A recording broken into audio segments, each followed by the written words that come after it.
beberapa cabang BSI.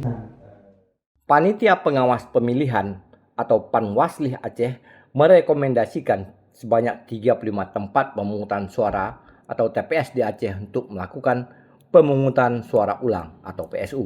Namun dari 35 yang direkomendasikan, baru disetujui 16 titik yang tersebar di 9 kabupaten kota untuk pelaksanaan PSU. PSU digelar karena ditemukan adanya pelanggaran yang dilakukan pada saat hari penghitung suara yang terjadi di TPS-TPS. Anggota Bawaslu Republik Indonesia, Loli Suhenti, saat melakukan kunjungan pemantauan PSU di Aceh mengatakan, Bawaslu Aceh merekomendasikan PSU sebanyak 35 rekomendasi. Namun yang sudah keluar jadwal pelaksanaan PSU baru 16 titik. Loli juga mengingatkan agar pelaksanaan PSU nantinya bisa berjalan lancar dan tidak ada kesalahan sekecil apapun yang terjadi, mengingat PSU hanya terjadi satu kali. Ini untuk memastikan proses PSU yang berjalan itu sudah sesuai dengan prosedur, tata cara, mekanisme yang memang harus diberlakukan. Nah, kita sama-sama tahu dari rekomendasi Bawaslu Aceh yang merekomendasikan PSU ada sebanyak 35 rekomendasi, yang sudah keluar jadwalnya ada 16 titik. Nah, sehingga yang lainnya masih dalam proses untuk ditindaklanjuti oleh KPU-nya, oleh Panwaslu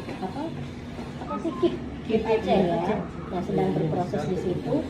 Sehingga memang bagi Bawaslu penting untuk memastikan proses PSU yang berjalan ini tidak mengalami hambatan, gangguan, ataupun ada kesalahan-kesalahan. Mengingat yang namanya PSU tidak boleh terjadi dua kali. PSU itu hanya boleh satu kali.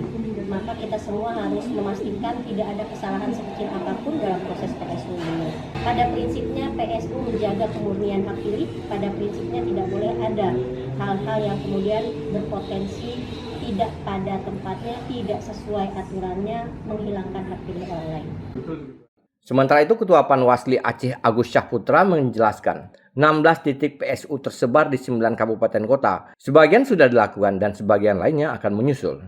Agus juga mengatakan pelanggaran yang banyak ditemui seperti melakukan pencoblosan lebih dari satu kali, memilih mengatasnamakan orang lain, dan lainnya.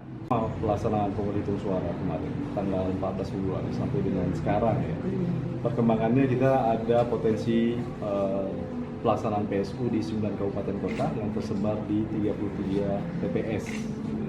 Beberapa sudah dilaksanakan pemungutan suara ulangnya, beberapa lagi menyusul. Ada yang terakhir adalah yang terdekat waktunya besok misalnya di Pidijaya dan di Banda Aceh.